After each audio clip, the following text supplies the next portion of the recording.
Yo, what is up, everybody? Welcome back to the channel, guys. Let's talk some Lakers basketball. So the Lakers throttled the Kings tonight on the road, 129 to 113. Lakers now improved to 37-11 on the season, still sitting at that 1 seed in the Western Conference, and they needed to get back in the win column tonight after losing 2 straight games to the 76ers last Saturday, and of course last night at Staples Center to the Blazers on the night where we honored the life of Kobe Bryant, as well as his 13-year-old Gianna and the other 7 people who tragically lost their life in the helicopter crash Sunday morning. It's still hard to get used to this, guys. I gotta be honest. It's hard to talk basketball like I did before after losing Kobe. It just all feels so insignificant right now. I still can't believe that this happened. The last video that I did was last Saturday when the Lakers lost to the Sixers. LeBron passed Kobe. I talked about Kobe in that video, how he was my favorite player. And just hours later, Kobe's gone. It's still hard to believe. It's still hard to get used to. And it's just hard to get back on track with this season. The Lakers got to continue to move forward. They got to refocus. They got to try to go win a championship. It's going to be really, really hard to do. This Laker organization was completely rocked, just like the rest of the NBA was, just like the entire world was. Kobe Bryant stopped the world for an entire day, if not more, and there's not many people that could do that. It was just the shock of all of it, how it just came out of nowhere. And I didn't want to just start going off about Kobe at the beginning of this video because I know people are trying to move past it, but you know, I do reactions to all Laker games. And right now it's still fresh in my mind. It's the only thing I can think about. It's the only thing I've thought about for the last week now. It's been almost a week since it happened, and it's still on my mind 24/7, especially when the Lakers play. I wanted to win last night's game. That's the one I wanted. I wish I could trade tonight's game for a win last night, because you only get one chance to honor Kobe, and I hate that they went out with a loss, because when we look back at that night, it's going to have an L next to it. When we watch the highlights, and we rewatch the tribute and all that stuff, I wish we went out with a W, but at the end of the day, you know, it's not all that matters. It was about honoring Kobe last night. I thought the Lakers did a great job. The videos were great. The tribute was great. And just a very emotional night for the Lakers last night. So I'm proud that they came back, got a W tonight, albeit against this terrible Sacramento Kings team. They're awful. They were way better last year before they got Luke Walton. Walton having another tough go at coaching this year in Sacramento. They were a rising team last year, a rising young team who hung around till late in the season in the playoff race. He comes to Sacramento, and they're back to being garbage. Now, to be fair, they have battled injuries this year. De'Aaron Fox was out for the first 20-plus games or whatever. Marvin Bagley's been out basically all year, the lottery pick that they drafted last year. Rashard Holmes was out tonight, as well as Marvin Bagley. So they played injured basically all year. But Luke Walton, at this point, we just got to admit, he's not a great coach. He's got Buddy Hield on the bench right now. Who benches Buddy Hield? He dropped 22 points tonight. I think he had like 45 the day after Kobe passed away. Like, Buddy Hield's a big-time scorer, and he puts him on the bench. You know, only Luke Walton would do that. We remember the type of stuff that he pulled when he was in LA. So another tough year for Luke Walton trying to coach the Sacramento Kings team. They're just 18-31, so they're not a good squad. But I thought the Lakers played well tonight, especially in the first half. Lakers have 7 guys that scored in double figures tonight. LeBron, AD, Avery Bradley, KCP, Rondo, Caruso, and Kuzma all score 10-plus in this game tonight. They came out hot in the first quarter.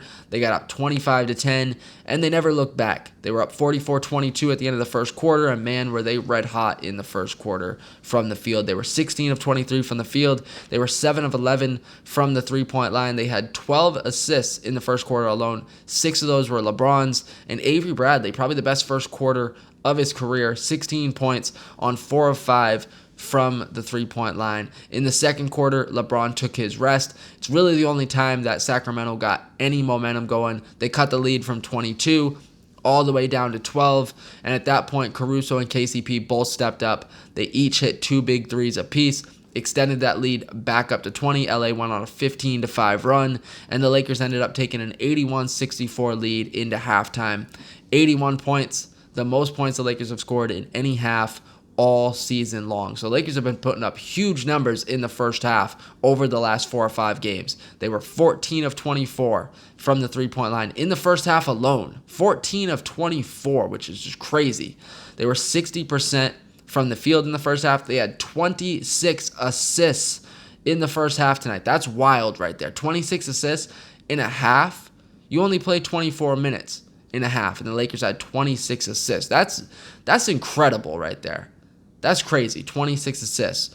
And they only had 5 turnovers in the first half, which is my favorite stat because turnovers have been an issue for the Lakers all season long, and they have to clean that up going forward. They have to be better taking care of the ball. One thing that's driven me nuts all season long is LeBron inbounding the ball and throwing it full court, and it just sails out of bounds. He's got to stop doing that.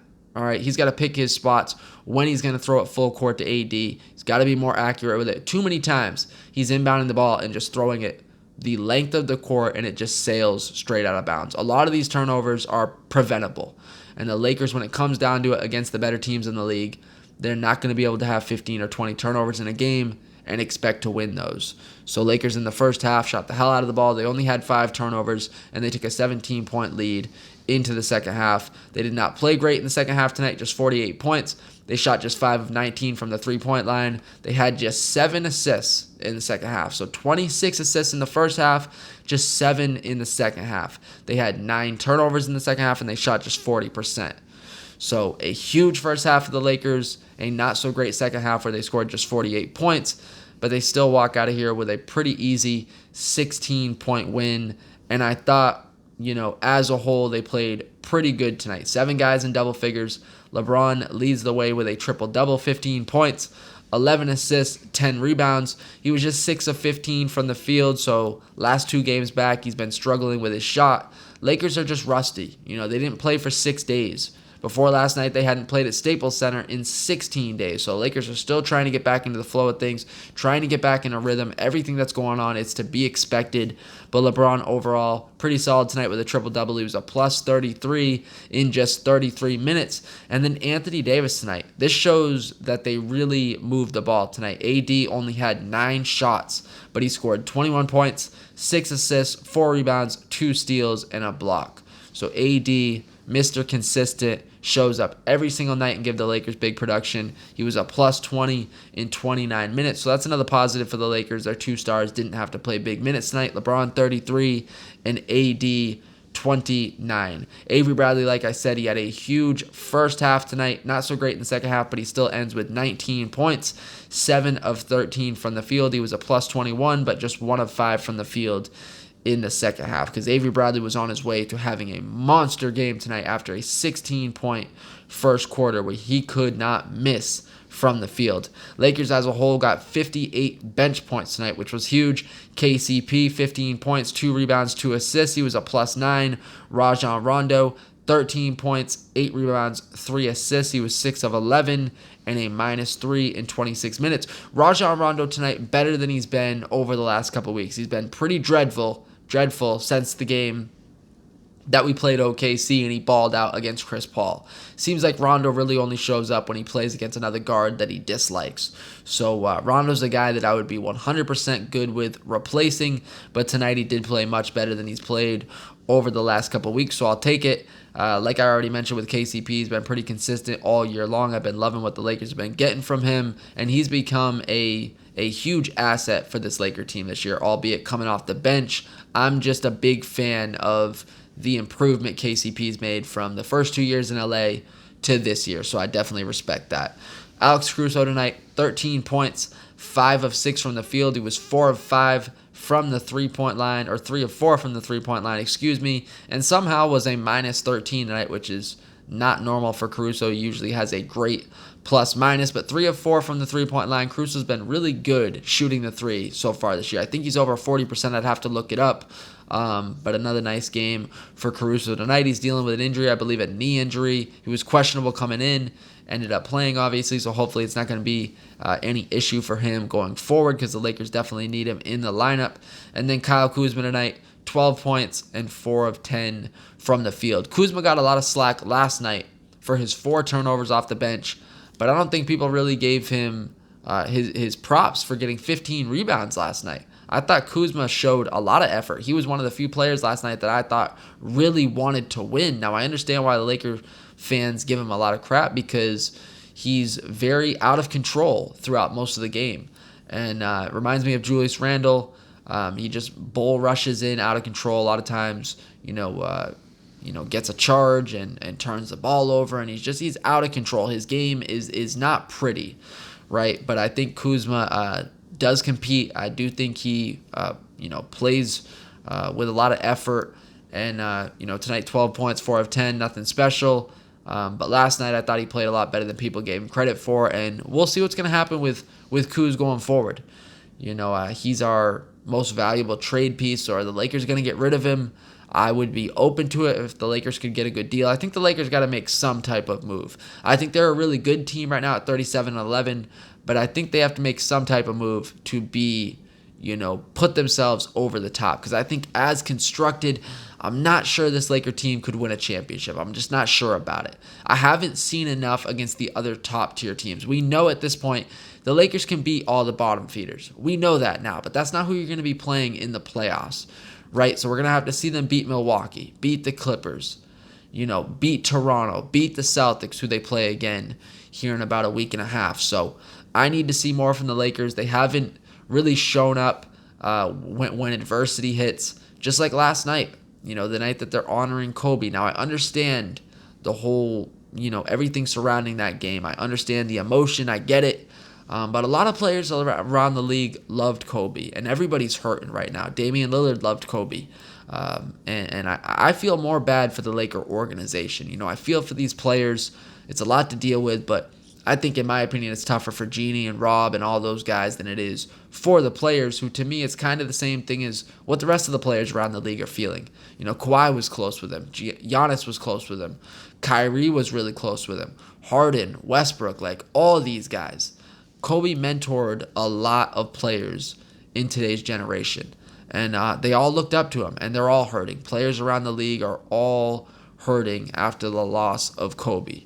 So, we'll see what the Lakers are going to do going forward, but I want to see them step up when the adversity hits, when they get punched in the mouth by an elite team. I want to see them answer and show that they can start beating some of these other top-tier teams consistently before I feel really confident that this team can win an NBA championship. But no doubt about it, they're a really good team. 37-11 cannot be overlooked. We're 48 games in. The Lakers only have 11 losses.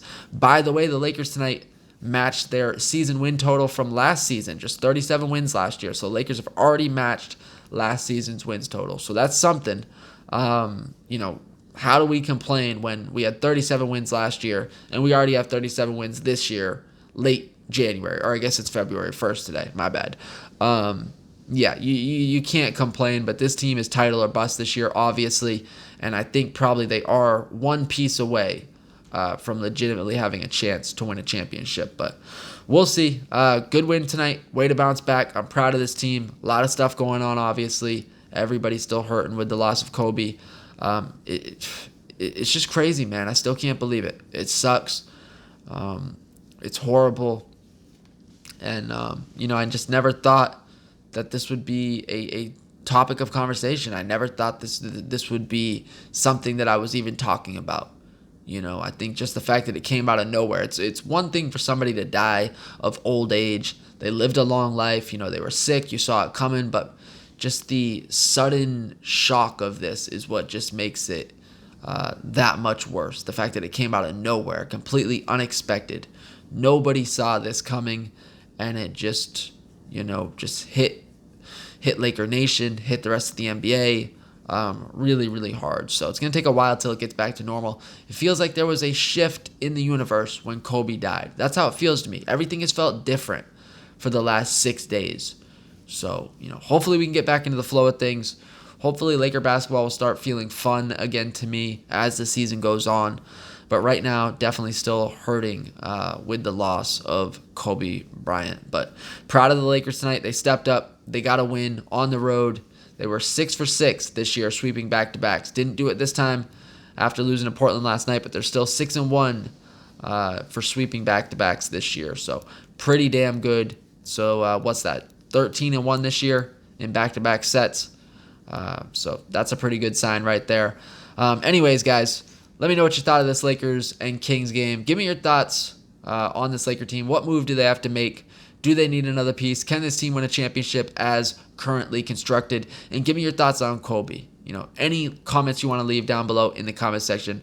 let me hear it. And like always, guys, I thank you for watching this video. Don't forget to like, comment, subscribe. I'll be back Tuesday to recap the Lakers and San Antonio Spurs, and then we got the Houston Rockets Thursday night, both games at Staples Center. So, like I said before, guys, I thank you for watching this video. Don't forget to like, comment, subscribe. I will check y'all later. Go Lakers, and rest in peace to Kobe Bryant and Gianna Bryant.